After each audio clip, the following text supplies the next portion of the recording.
Kade Eng bertemu Kades Indah yang sedang viral. Tidak hanya cantik, muda beliau juga sangat pemberani ketika menghadapi premanisme dari kalangan ormas-ormas yang mengganggu saat beliau mengerjakan tugasnya sebagai Kades. Sama saya dikatakan pagi-pagi. Bu, damang. Ibu Kades namina saha? Indah. Bu, Indah. Oh, sudah berapa lama jadi kadesnya? Baru tahun kedua Pak. Tahun kedua, pemilihan kemarin. Iya. Desanya Desa Ciasem. Ciasem baru. Mangga.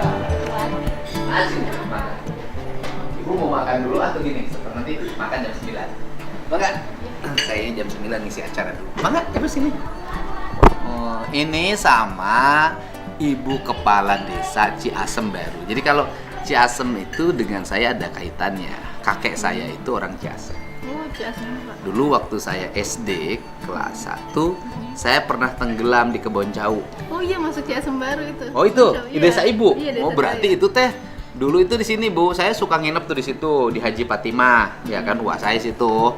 Di situ kan waktu itu belum ada air bersih yang masuk ke rumah. Iya. Mandi itu di kubangan tuh. Kubangannya tuh dalam, saya tenggelam tuh di situ.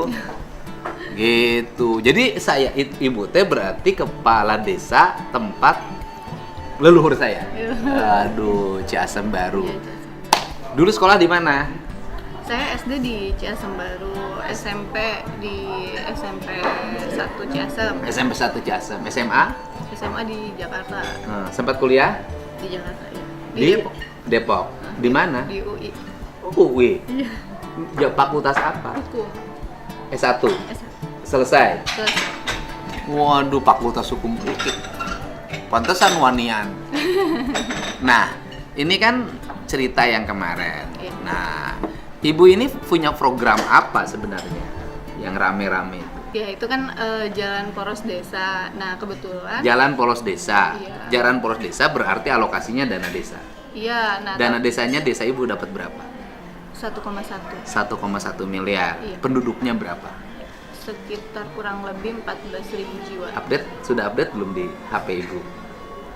Di apa namanya? Gini, sistem kependudukan di desa ibu nanti harusnya dirancang. Itu nanti tim aplikasi saya bisa bantu.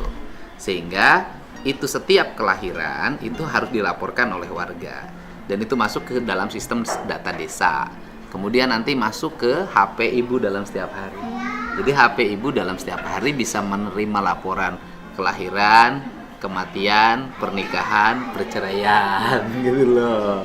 Itu bisa update-nya seperti itu. Dan kemudian nanti ibu juga bisa membaca anak-anak yang harus masuk sekolah. Yang masuk sekolah SD berapa, masuk kelas SMP berapa, SMA berapa, ke perguruan tinggi berapa. Nanti ibu bisa dilihat dari SD ke SMP ketampung nggak?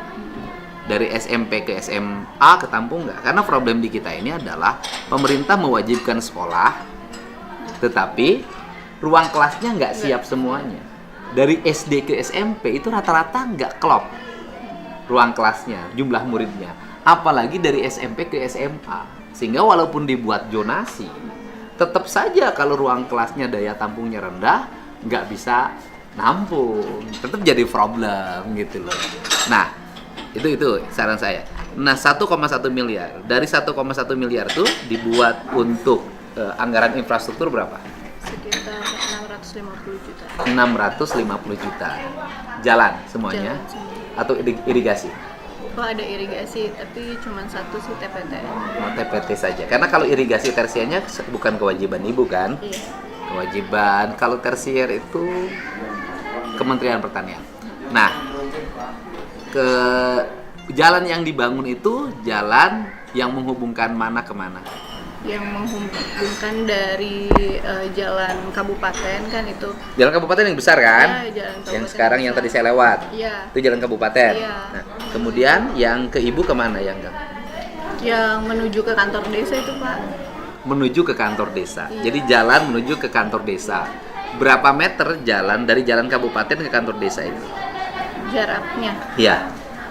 sekitar 1,5 kilo sih Pak. 1,5 kilo. Tapi yang rusak itu tinggal 250 meter. Meter. Dengan lebar 3 meter. Rencananya mau dicor. Iya, dicor dari dana desa. Dicornya pakai manual apa pabrikan? Pabrikan. Mau dicor? Mau dicor. Jalannya 200 meter lagi, jelek mau dicor. Iya. Dan selama ini sudah 2 tahun dibangun lewat dana desa. Iya. Dicor. Dicor. Ya kan? Problemnya apa?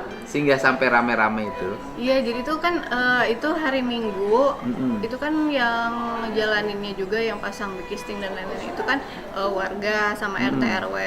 Nah, hari Minggu itu Karena kan harus menyerap pola kerja bakti ya, iya, tenaga kerja swadaya. lokal, swadaya. Terus pagi-pagi itu kan saya biasa kalau pagi itu kan ada senam di kantor desa gitu kan. Jadi saya masih di kantor desa pagi sekitar jam 7 itu. Nah, terus teman-teman perangkat desa lain ada yang beli sarapan setelah itu kan. Pas lewat situ udah pada masang Pak jam 7 tuh. bikistingnya. Bikistingnya. Tiba-tiba yaitu ada oknum itu datang teriak-teriak.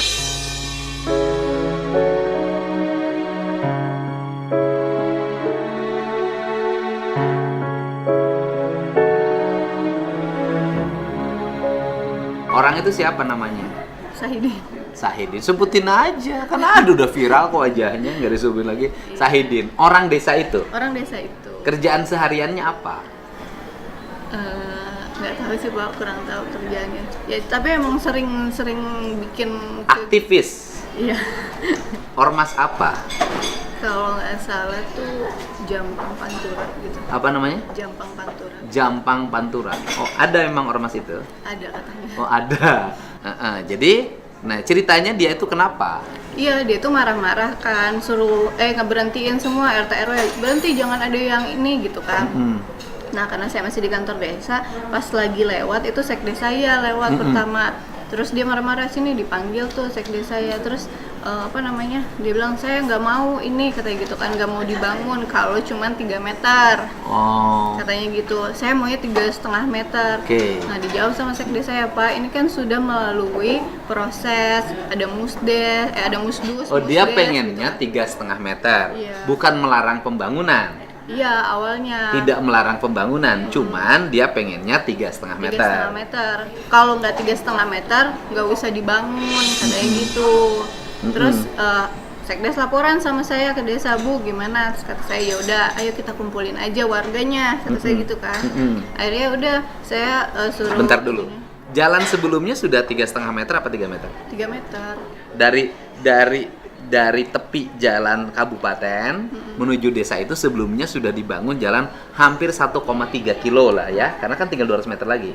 Iya. Hampir 1,4 kilo ya. Oh, yang sebelumnya itu 3,5 meter memang Pak, tapi tidak punya bahu jalan. Oh, sebelumnya 3,5 meter, tapi tidak punya bahu jalan. Iya, Artinya terus kan full sambil- beton 3,5 meter. Iya, terus semakin mengerucut Pak jalannya itu. Jadi kan kalau yang 3,5 meter itu kanan kirinya sawah. Oke. Nah, yang saya mau bangun itu kanan kirinya udah rumah penduduk. Oh, udah jadi rame. tidak mungkin dibangun 3,5 meter. Iya, kalau 3,5 meter itu kena tiang listrik, kena ini gitu. Jadi karena jalannya jadi mengerucut. Mengerucut. Karena yang sini asalnya sawah, Iya. menuju kantor desa itu sudah ada rumah, sudah ada tiang telepon, sudah ada tiang listrik. Jadi kalau dibikin 3,5 meter berarti harus ngebabat pagar orang. Iya, tiang Oke, orang. terus Akhirnya saya kumpulin warga, saya minta tolong sama RT RW gitu kan, sama kepala dusunnya, so kumpulin warga di sini maunya gimana. Kalaupun tetap mau 3,5 meter, berarti kita harus bikin musyawarah desa dulu, bikin berita acaranya gitu, karena saya nggak mau terjebak sama opini orang nanti, oh enak banget, seenak-enaknya gitu. Sedangkan saya mau tertib administrasi juga gitu, Pak. Walaupun tetap mengepentingkan kepentingan warga. Nah, pertanyaannya mungkin nggak dibangun 3,5 meter? tidak. Nggak mungkin. Ya itu yang penting kalimatnya, tidak Iya. mungkin. Nah, akhirnya dikumpulin warga tetap setuju 3 meter aja, Bu, gitu kan. Yang penting beres semua. Nah, kebetulan itu Pak, dana desa itu tidak bisa menutupi semua 250 meter. Jadi ini 250 meter Iya. kali 3 meter. Iya. Full semuanya nih terpenuhi. Enggak, kalau dari dana desa itu hanya bisa 100 meter. Oh, dana 100 meter. Sisanya 150 Sisanya itu meter ditutupi dari pagu kewilayahan. pagu kewilayahan, yaitu bantuan. Iya dari kecamatan itu Pak. No, oh ya, anggaran, Iya, anggaran dari kabupaten, dari kabupaten. melalui ke kecamatan, namanya pagu kewilayahan. Iya. Nah tadinya itu kan memang saya kira Jenisnya kegiatannya proyek atau bantuan keuangan? kita penerima manfaat aja. Berarti yang mengerjakan mereka. Iya. Oke. Itu sama, itu kan juga dicek sama, diukur sama PUPR ya Pak ya. Kan kalau orang PU berarti kan yang sudah profesional lah Pak ya. Itu mereka mengukur pun, oh ini harus bisanya cuma 3 meter Bu, gitu. Oke. Yang ibu cuma 100 meter mampunya. 100 Iya. meter itu berapa alokasinya? Alokasi uangnya 92 juta. 92 juta. 92 juta. Ini problem di kita ini kan pembangunan infrastruktur tuh kayak gitu. Karena alokasinya terbatas, jadi sepotong-sepotong. Atau solusinya adalah, walaupun sebenarnya kepala desanya harus tangan besi.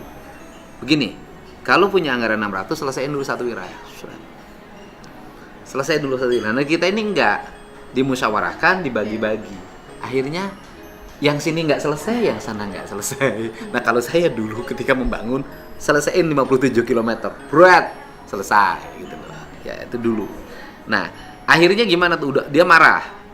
Iya dia marah, terus saya bilang ya udah dipending saja dulu, maksudnya tapi kan udah nih kita musyawarah, terus warga juga udah Bu maju aja, udah jalan aja gitu 3 meter gitu kan. Kita tanda tangan sini, bukan saya yang minta tuh Pak. Ya udah mereka pada tanda tangan, udah aja, udah saya pulang balik lagi saya ke kantor desa, tiba-tiba datang lagi. Itu di situ juga didatengin sama ketua BPD. Oh pas pas perkumpulan itu lagi dijelasin warga maunya 3 meter, dia tiba-tiba pergi gitu aja. Oh, udah marah-marah pergi. Iya, jadi pas di perkumpulan itu warga pengennya 3 meter, dia kan nggak setuju mungkin ya. Jadi dia saya lagi ngomong tuh dia pergi gitu aja gitu. Ada sih videonya. Oh iya. Dia habis itu langsung pergi. Langsung pergi. Nah selama ini dia pernah protes, mana lagi yang pernah protes?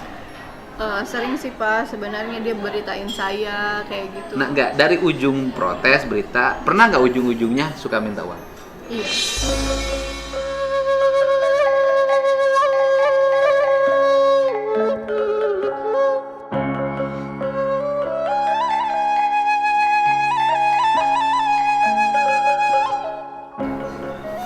Itu yang dimaksud.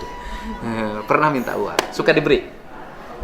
Suka, karena ya gimana ya Pak, tadinya awal-awal saya nggak mau Pak, mungkin saya terlalu idealis kali ya. Saya bilang saya nggak mau, kalau kayak gitu Anda kan selalu memberitakan saya korupsi lah, kalau kayak gitu saya uangnya dari mana, saya bilang gitu kan, harus ngasih. Jadi pokoknya gitu. di gos korupsi ujungnya minta duit. Iya, ujungnya minta duit. Ibu pernah ngasih?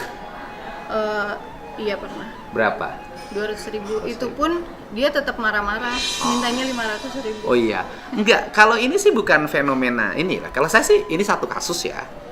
Jadi ini bukan hanya pertama, hampir rata-rata kepala desa kalau tidak punya daya tahan diri yang kuat itu jebol. Oleh siapa? Oleh orang yang ngaku ormas, oleh orang yang mengaku wartawan, ya kan? Datang ngobrol-ngobrol 100.000, datang ngobrol-ngobrol 200.000, datang ngobrol-ngobrol 300.000, 500.000, 1 juta, tergantung kasus.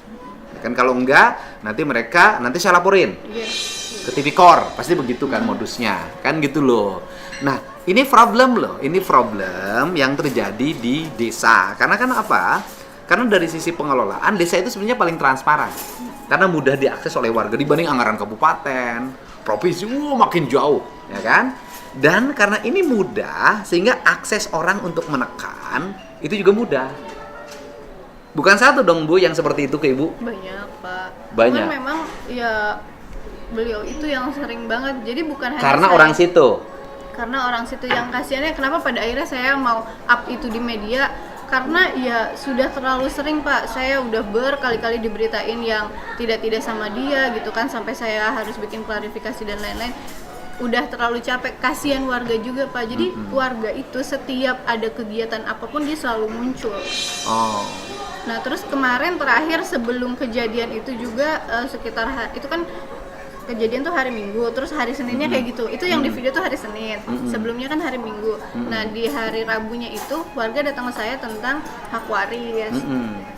Ada juga dia. Oh, ada warga ngadu masalah hak waris. Dia Iya, ada lagi. ada lagi. Pokoknya seluruh urusan yang di desa itu dia selalu hadir Iya, dan gitu. selalu tampil. Dan selalu tampil dan kasihan memeras warga gitu kan. Dan Jadi, ujung-ujungnya duit. ujung-ujungnya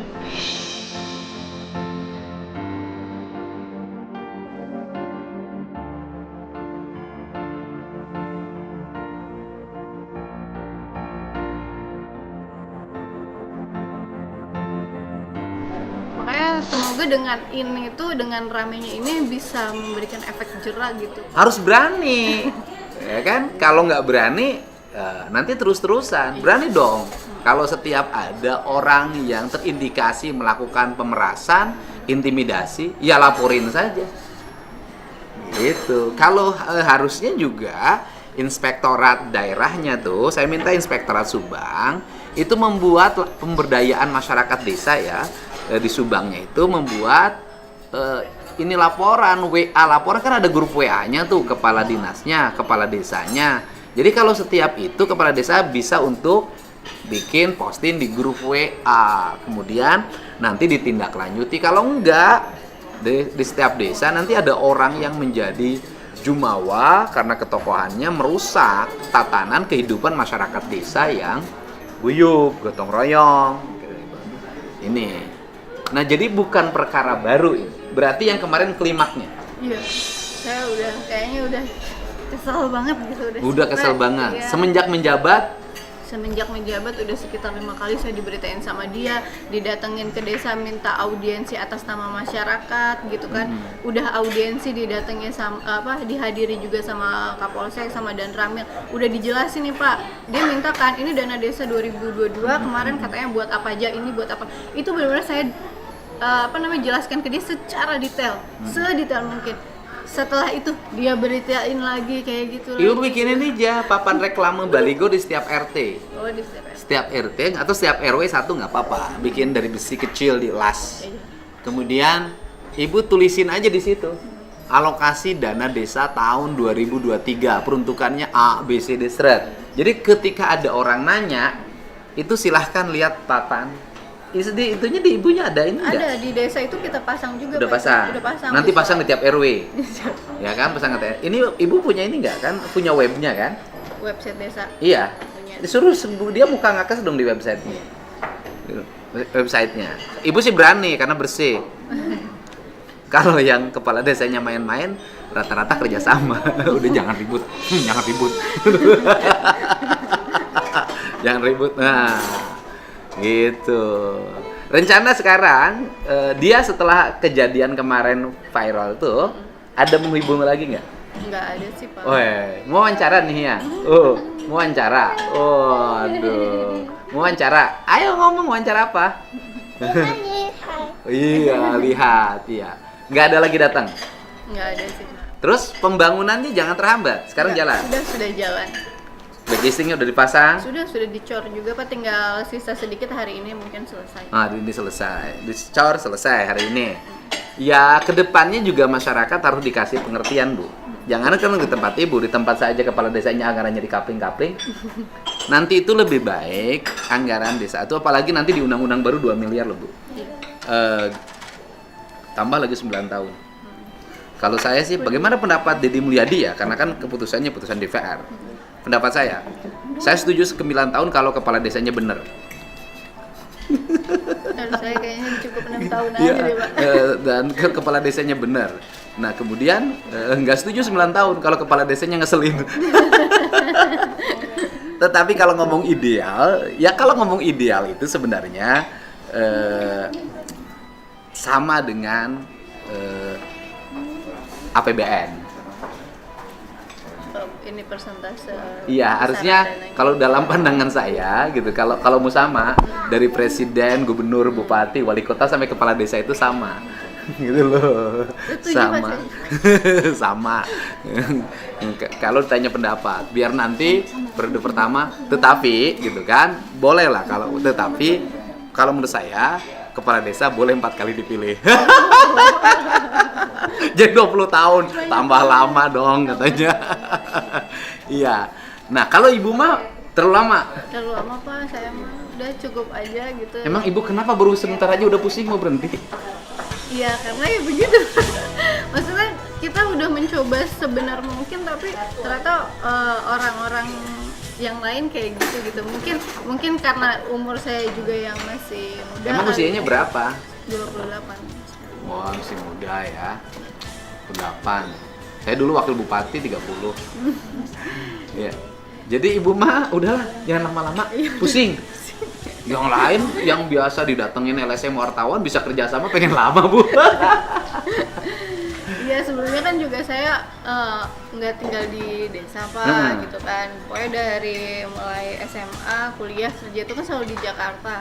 Pas balik ke desa dengan karakter orang yang berbeda-beda gitu. Lulusan UI, Fakultas Hukum, ternyata ketika jadi kepala desa pusing.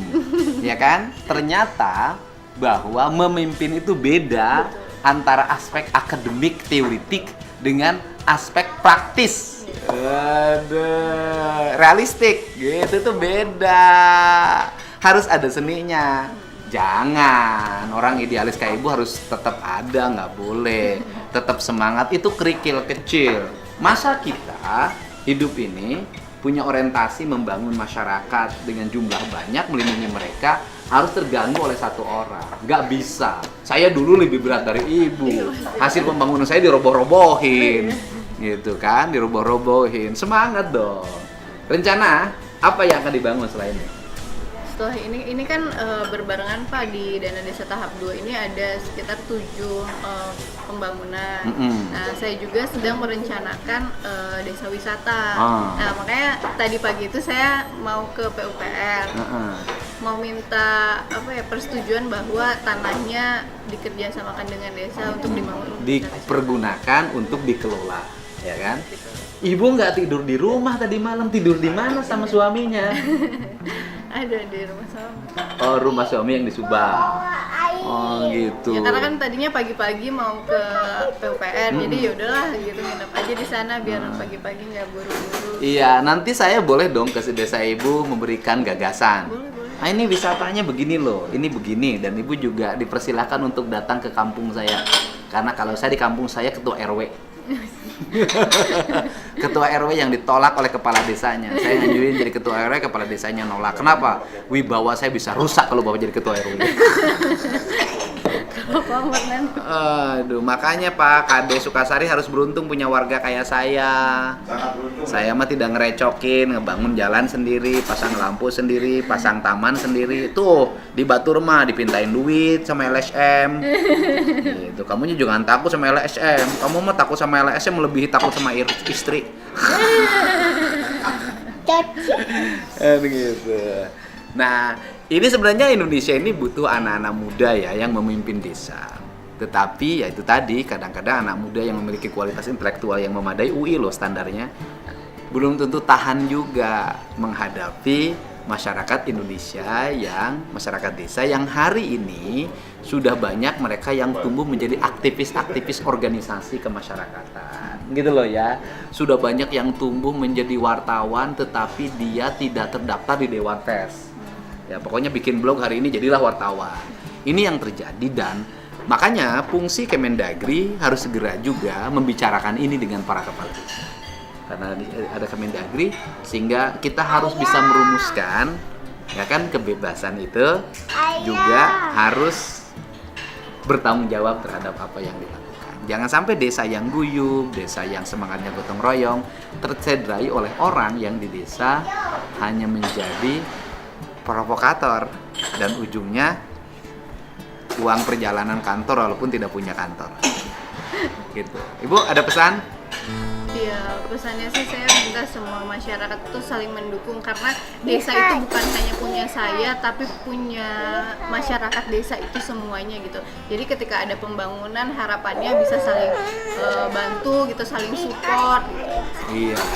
Dan ibunya tidak boleh takut. Harus punya nyali tetap. Siap. Masa UI kalah sama preman kampung? Nggak kalah kan? Enggak. Iya, oke. Para kepala desa ya, kalau di Majalengka Kuwu, kalau di Subang Gades ya.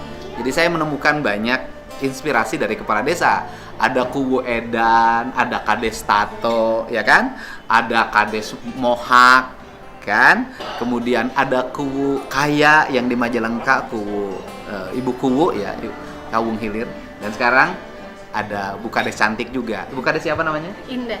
Bu Kades Indah. Ya, seindah wajahnya, seindah kebijakannya. Mudah-mudahan besok lusa desanya juga indah, karena itu desa leluhur saya dan dulu saya pernah tenggelam di situ. Mudah-mudahan kalau dulu tenggelam, sekarang saya mengangkat desa itu